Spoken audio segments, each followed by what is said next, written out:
পরকালীন জীবন সম্পর্কে কোরআন যেসব যুক্তি পেশ করেছে তা হলো আল্লাহর এসব কিছুই বিচক্ষণতার বাইরে ছিল না, লক্ষ্যহীন এবং নিরর্থক নয়।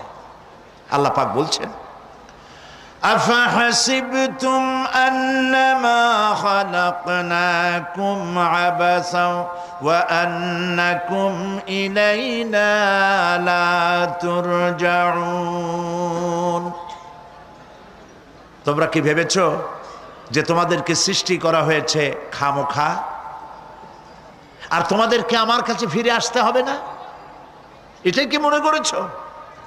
ওই যে গতকাল বলেছিলাম, ইট, ড্রিঙ্ক অ্যান্ড বি মেরি, খাও, পান করো, ফুর্তি করো, এই দুনিয়ায় শেষ কথা, আমাদের আর মরে মাটির সাথে ভেসে যাব, আর উঠতে হবে না।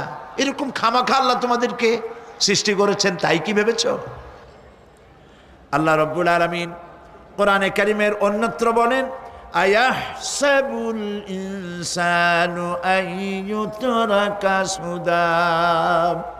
মানুষ কি ভেবেছে যে তাদেরকে নিরর্থক আমি সৃষ্টি করেছি? মোটেই না। ওয়ামা খালাকনাস সামাওয়াতি ওয়াল আরদা ওয়ামা বাইনাহুমা লাইবিন।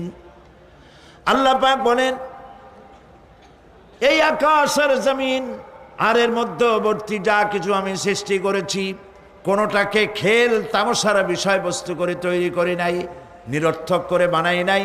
প্রত্যেকটি সৃষ্টির পেছনে বিচক্ষণতার দাবি হিসেবেই সৃষ্টি করা হয়েছে। বিরাট কারণ রয়েছে, খামোখা বানানো হয় নাই।